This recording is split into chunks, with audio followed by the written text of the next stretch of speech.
Hello and welcome back to my ants. Today I'm going to be discussing my currently only colony, Nylanderia Jaegerskioeldi. And I have no idea if I just said that right. Now, unfortunately, I actually have very little footage of the ants since I have only decided to make this channel as of recently. So I'm going to be using images and footage I found online. I'll begin with their story. On the 8th of June, I was upstairs on my terrace taking a picture of the night sky when I suddenly noticed a small thing move along the wall, and upon inspection, it was an ant queen, with wings which was surprising since it hadn't rained for a good while. But I took the opportunity, and after taking a few pictures to identify her, I moved her into a test tube with cotton and water, so she could begin her colony founding process.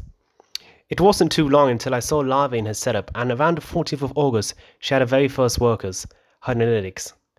Funnily enough, I had just come back from my trip to Australia, so I didn't have much time to get impatient over her. As soon as they came back from my trip, I fed the ants sugar water, which they quickly devoured, along with a small roach from my dubia colony, which they loved. At this stage, they were ready for an outward, so I attached an Ant Canada mini outward, since it fit with the tube.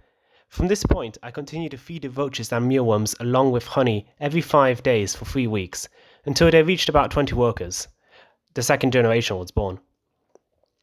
Wanting to see more activity from my ants and knowing that they were also thinking the same as me, since they tried to escape their mini world every time I opened the lid, I decided to expand their setup by adding some tubing and a big AC outward.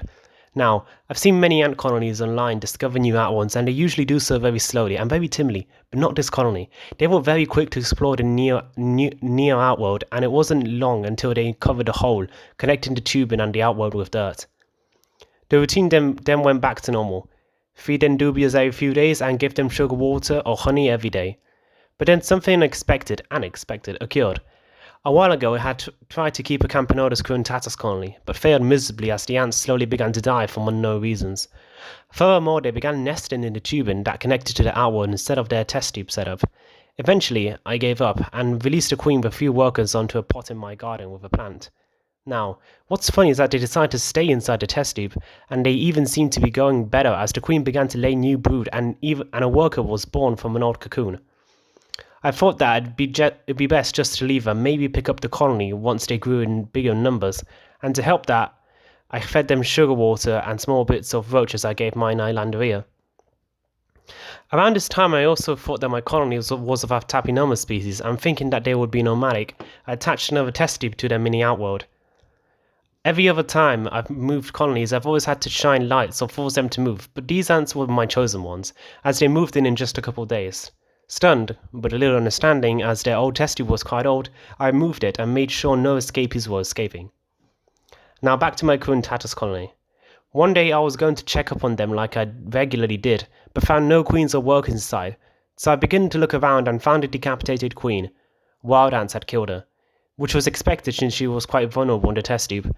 The only thing that was left was brood, so I did what any loving ant keeper would do, and fed into my Nylanderia.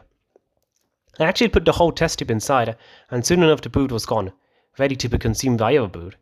However, I observed something odd as a worker was fighting a cruntatus larva and was seemingly injecting it with venom, which shouldn't be possible since Nylanderia have no stingers. So does anyone know about this, and if you do, can you please tell me in the comments? After consuming the brood, the ants began to show an odd behavior. For some reason they began to cover the test tube with dirt near the entrance. Not enough to cover the whole entrance, but it was still very visible. I thought that they were planning to move into the test tube, but that made no sense. The test tube wasn't covered. They wouldn't feel comfortable in it, and they had recently moved into a new test tube setup. My current theory now is that they are keeping it as a possible future satellite nest, or regular nest.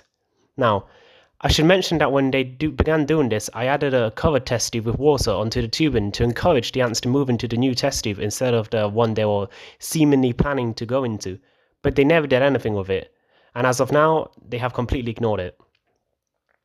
A few weeks after this, I started to consider my ants' diet more properly, so I ordered 3 new types of roaches: Halloween hisses, red runners, and lobster roaches, all of which I'm taking careful care of and will probably make a video about. Unfortunately, a red runner and a Halloween hisser died in transport a few days ago. I fed them the red runner, which they absolutely loved, and I bet they were sick of having the same food all the time. I'm keeping the dead hisser for the next feeding as the roach is much larger than the red one. And that's about it. Though today I added a small sugar water container into their setup, but they don't really seem to bowl with the sugar water.